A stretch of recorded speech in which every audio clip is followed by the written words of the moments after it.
Chai Sachs. Welcome to the Chai Academy, being broadcast from the Chai Center.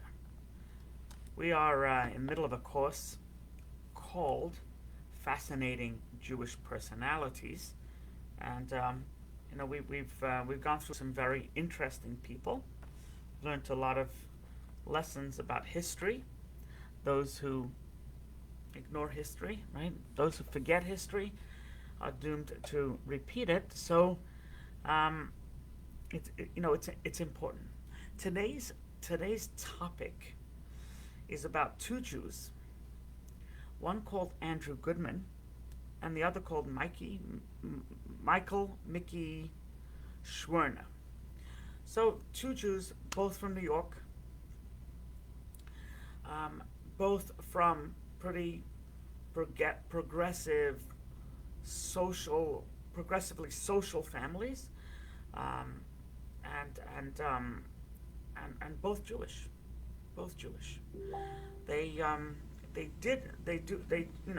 do share very very similar upbringing, and they both went to college, and then they both became involved in the civil rights movement. It's interesting. Andrew Goodman was actually he was an off-Broadway actor, but he gave that all up. He gave that all up because he wanted to, work civil, for civil rights. So he went to Queens College, and Mickey Schwerner, he went to Michigan State. And Andrew Goodman was 20 when this story happened, and Mickey was 24 and married to his wife Rita. So it was 1964, and he's passed now, but the Congressman of Georgia, John Lewis, together with others, they were recruiting different social activists who to help them. And the idea was to go to these southern states and to help register disenfranchised black voters in Mississippi. So while Mickey Schwerner and Rita have went to we're in Mississippi, this is actually Andrew Goodman's first day when this story happened. So the state of Mississippi, they hated the fact that there were these western and northern interlopers coming to try and make some social change and promote integration, and they were against integration, and they didn't want anybody to come and upset the apple cart. So there was so while what happened to them, which was interesting, where people were arrested, investigated, etc., it's actually the county officials that were really implicated, because the county officials told the perpetrators, told these people who were involved in this terrible, tragic episode, what car they were driving, what the license plate was, etc., so they could be on the lookout. So it wasn't just individuals. It was a whole conspiracy. It was a whole conspiracy to fight back against these interlopers who were trying to hurt the white supremacist movement and disenfranchise the blacks further. Now, somebody just asked if I started. Bear with me.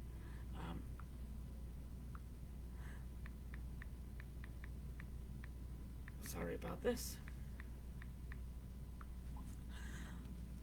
So the story goes like this: that there were three people: Andrew Goodman, a Jew; Mickey Schwerner, a Jew; and James Chaney, an African American, a black fellow, who was sent to go to the Mount Zion Church to investigate that it was burnt down, and this was a site for black registration. So being that's what they did, that they went to see what happened, how did it happen, who did what, etc. in this in this black church. So they were driving, and this took place in Meridian County. So Meridian County, they were driving. They were speeding. It was a traffic infraction, and apparently they were going pretty fast. They were going 60 and a 30-mile-per-hour limit, if Sheriff Price can be believed. And they stopped them for speeding. He didn't just issue them a ticket. He told them to follow his car, and they drove to the precinct, and he was so the driver was Schwerner was fined $20 for speeding, and the other two were actually locked up for a short while as they were being investigated. Finally, no just cause to keep them there. They told them, "You leave the county. Leave. Do not stop. Do not pass go. Just leave the county and get out of here." So they drove. They got into the car and they drove towards the county border. Right before the county border, they were stopped again by Sheriff Price. Sheriff Price stopped their car. He made these three, Mickey, Andrew, and James Chaney. They get out of the car and said, "Come into my car." So, you don't mess with the sheriff. They got into the car. The sheriff drove off, and behind him there were two carloads full of white supremacists. They took them to this remote place, and they proceeded to beat these bunch of people, and there were a few of them, to beat and chain whip James Chaney. They then castrated him, and then they shot him. To Schwerner and Goodman, who were white, they just shot them. And then they buried them in a shallow grave, in like some clay, and then they left. Now, before we get to what happened,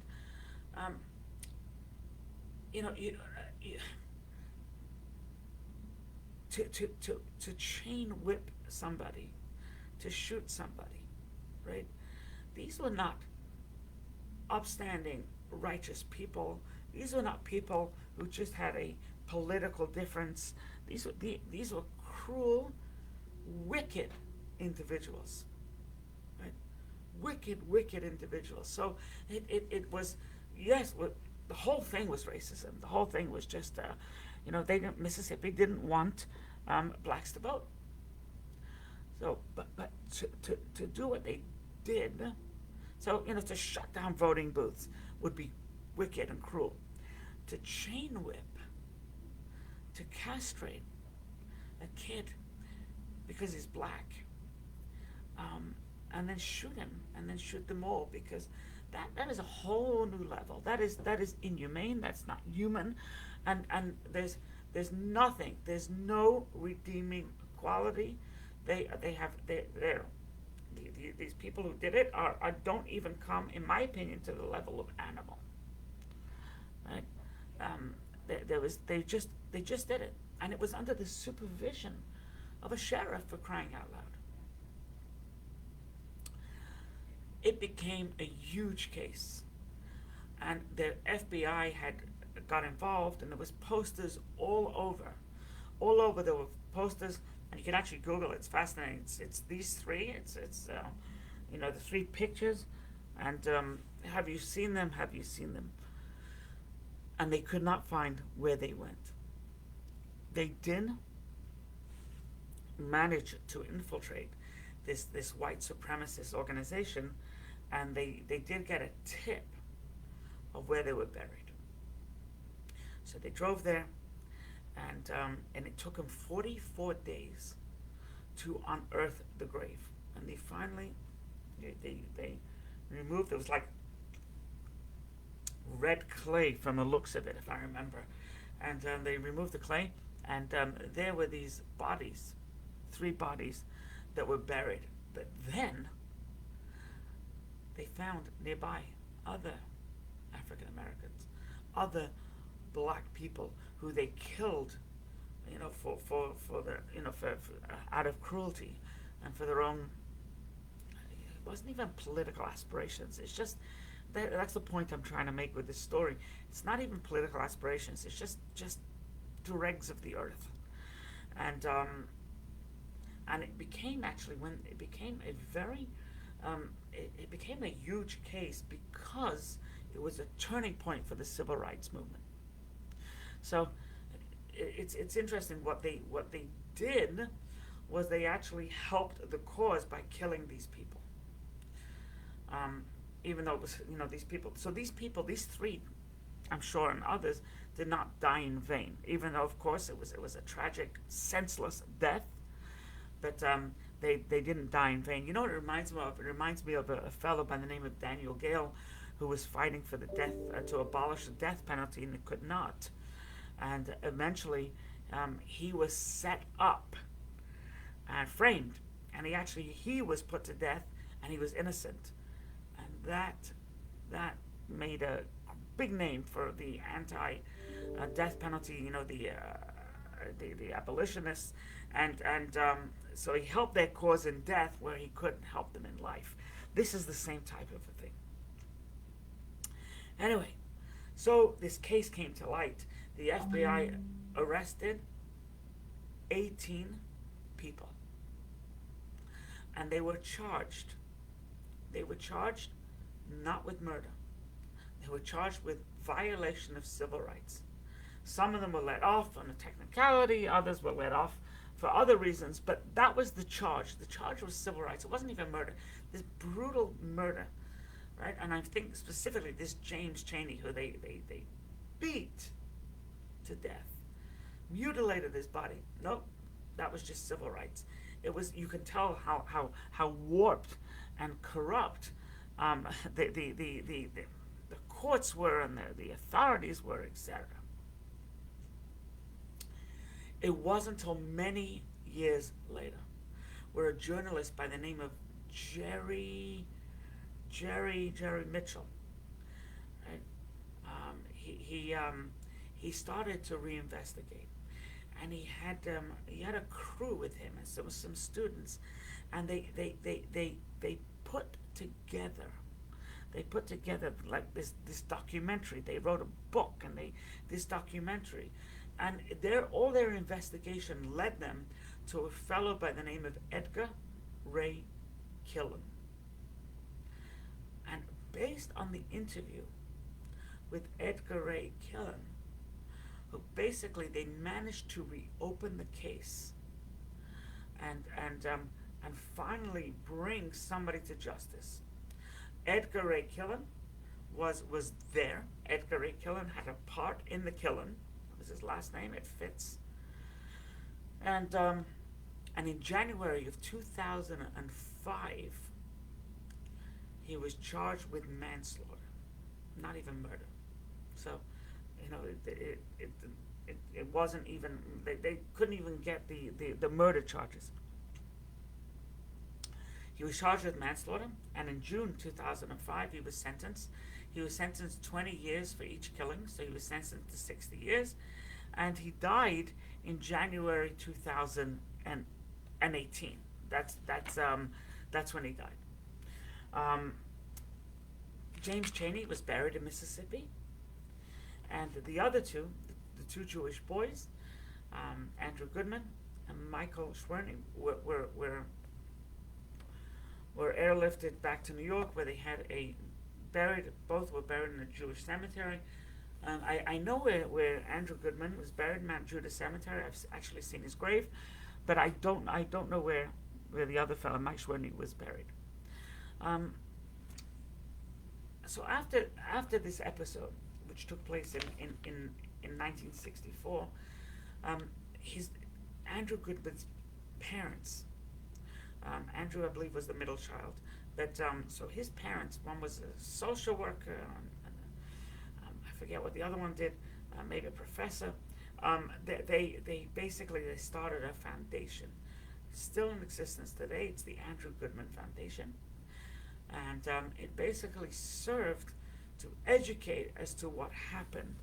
The foundation has many stories of personally of Andrew Goodman, and of course it tells the story of what happened on that fateful day in June 1964. Finally, after a while later, they decided to become a accredited, a 501c3 tax exempt nonprofit. In the beginning, it wasn't set up that way, so therefore they can raise money to try and further the cause of what happened and of the civil rights movement. Rita Schwerner, who was married to Michael, she was credited with saying something which echoes of truth. What she said as follows: she said, if it was just James Chaney himself, just a black man being killed, it would have garnered no news. It wasn't newsworthy. I had proof of the pudding. They found other bodies, and nothing was made of them. Do you know who was buried there? I mean, maybe they know, but it just, killing a black man in Mississippi wasn't considered a big deal. Killing two white New Yorkers, that was a big deal. So she said it would have garnered no attention whatsoever, none, zero. If it was just James Chaney, but the fact there was someone else, it did garner attention. And in the year 2014, Barack Obama issued them to these three, issued them a gold medal posthumously. And once again, a gold medal is either given by the President of the United States or they struck a gold medal. Congress instruction is considered the highest civilian honor you can give. It's akin to the Purple Heart or the Silver Star you give to a military person. To a civilian, you give the gold medal, and that's basically the story. I just want to, and it's a very famous story. It was the Summer of Freedom, Mississippi lynching, Mississippi burning, etc. And there were a lot of activists involved in this Summer of Freedom, who did not stop, by the way. So these are, I think, a couple of things that come to mind as to why this story is so important. First of all, it is well known. It's not so well appreciated, but it's well known that Jewish people were at the forefront of the civil rights movement. At the forefront. We stepped up to the plate. Granted, I wasn't born in '64, but it's very, very well known. I don't know if you remember Martin Luther King's march, surrounded by rabbis with Torahs, etc., etc. The Jewish people were extremely involved, extremely caring.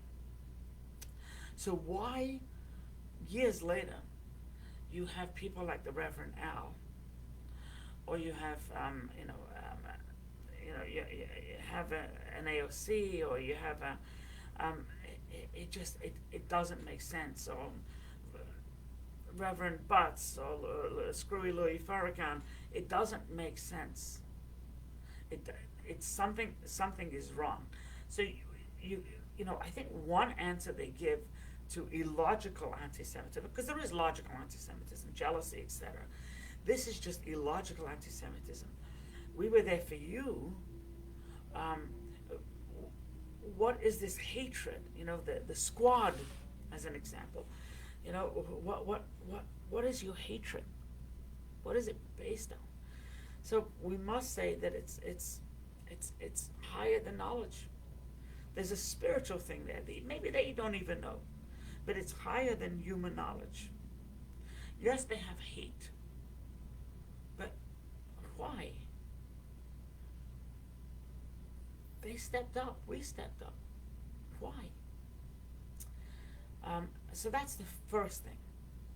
The first thing is that the Jews were there, and proudly so, and we should be proud. We joined a movement that was worthwhile. It was wrong. They saw an injustice, and they joined a movement. I think the second thing we see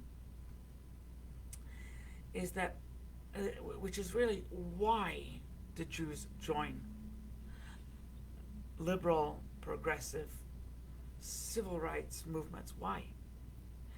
It's because, and it says this in the Talmud, which is written thousands of years ago, over 2,000 years ago. It says that Jews are rachmanim. We are compassionate people. It's part of our DNA. Jews are goimli chasodim. Jews are kind and generous people. So, it's and I think proof of the pudding is you take UJA, which is a United Jewish Appeal. It raises more money than the American Red Cross, which is, so United Jewish Appeal, their donors are mostly Jewish, not all, but they raise because Jews give, they give. They also give to the Red Cross, but they give. And the third thing it says is we are people of the book. So those are the three things. We're compassionate. We see something that's wrong, that's off. We're going to be at the forefront. We see something, somebody needs help. We're going lechasadim. We're going to be kind. And we're people of the book. So not only does the Mishnah, I think, qualify who we are, but I think our involvement is clearly, we've proven, we've shown. You don't want to recognize it. Farrakhan doesn't want to recognize it. It doesn't change the past. It doesn't change the truth. It doesn't change whom we are. So Calvin Butts, Al Sharpton, Stacey Abramson, Louis Farrakhan, you can't change factual history. You can't. And therefore, if you're a non-Jew, trust me, we're good people, and we're not stingy. We're not cheap. And if you are a Jew, be proud, because you have a lot of history to be proud over. A lot. And if you're an anti-Semite, it's either illogical, or you've been taught, you've been inculcated by your parents, because you're not born a bigot, or you've learned from others, or you're jealous, or you've taken up a cause that you really don't understand anything about, and you're parroting what others are telling you. You hear Linda Sassour say something, she said, okay, I'm going to repeat it. You hear Rashida Tlaib say something, okay, I'm going to parrot. But you've been fed false information. Does that mean we're perfect? It doesn't mean we're perfect. Does that mean Israel's perfect? It doesn't mean Israel's perfect. But our perfection, or our good, outweighs our bad. Are we human? Do we make mistakes? We clearly do. But here's two people who gave up their lives fighting. Andrew and Mickey fought for James. Good on James that he fought. But think about it, who was killed alongside with him. Be proud. We have a rich history, and don't let anybody spin your head. And especially, don't let a Jew, Ariel Gold, don't let her spin your head. Don't let Jerry Ben-Ami, J Street. They're off base. They're outrageous. Be well.